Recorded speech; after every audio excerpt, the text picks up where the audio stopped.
হয় না। টাকাগুলো যায় কোথায়? ভাবুন কোথায় যায়, ভাবতে থাকুন এটা আবার যায় কোথায়।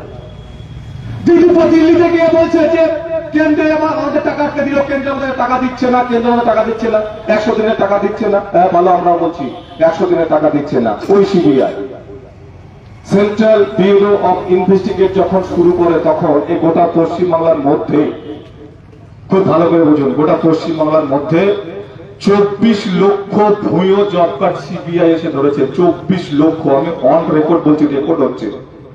24 লক্ষ ভুয়ো জব কার্ড সিবিআই এসে ধরেছে। একবার ভাবুন, 24 লক্ষ ভুয়ো জব কার্ডে, একটা জব কার্ডে বছর আপনি 20,000 টাকার কাজ পাবেন।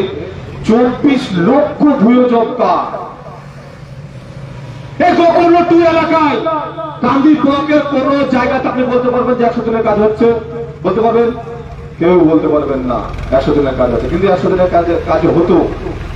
এই যে বললাম আপনাকে যে 2018-19 সালের পর থেকে যখন সেন্ট্রাল ব্যুরো ইনভেস্টিগেট রিপোর্ট করে গেছে, সেই রিপোর্ট মোতাবেক যখন দেখেছে এখানে কেউই কাজ পায় না, এই সব টাকা কোথায় যাচ্ছে? তৃণমূলীদের পকেটে যাচ্ছে। তার কমিশন কোথায় যাচ্ছে? কালীঘাটে। কালীঘাটে কোথায়? মাননীয়ার বাড়িতে। বুঝতে পারছেন? অভিষেকের ট্রিটমেন্ট আমেরিকাতে হচ্ছে, আর আমাদেরকে বলছে চা বিক্রি করবো। কেন চা বিক্রি করবো? কেন? আমাদের তো ভোটে নির্বাচিত হয়ে সেখানে যায়।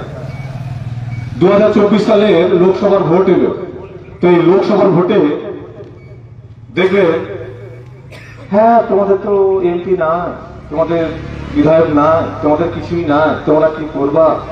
তাই তা আমরা বলি যে আমাদের এমপি নাই, বিধায়ক নাই, সব ঠিক আছে, কিন্তু আজ অব্দি যতগুলো মানুষকে আমরা জিজ্ঞেস করেছি যে দাদা অফিস চৌধুরী হেরে গেছে, তার চোখ ছলছল করেছে। আচ্ছা, মানুষের মনে যে বাস করে, মানুষের মনে যে রাজ করে, সেই তো মানে রাজনীতিবিদ, সেই তো রাজনীতিবিদ। আজ অব্দি বহরমপুর লোকসভায় কোন মানুষের মুখ থেকে শুনলাম না যে অধীর চৌধুরী হেরে ভালো হয়েছে। এবং আজ অব্দি যাকে আমার জিজ্ঞেস করেছে যে ইউসুফ পাঠান দিয়েছে, এই ইউসুফ পাঠান কি হবে, অধীর চৌধুরী হেরে গেল, এটাই আমরা দুঃখ করবো, তাই বলছে। এই যে একটা নেতা, এই মাপের নেতা আমরা কোথায় পাবো? বলতে পারবেন কোথায় পাবো? পারবেন না। শুধু কি হচ্ছে বলুন তো? দিদি লালবাগে এলো, লালবাগে এসে বলছে প্রশাসন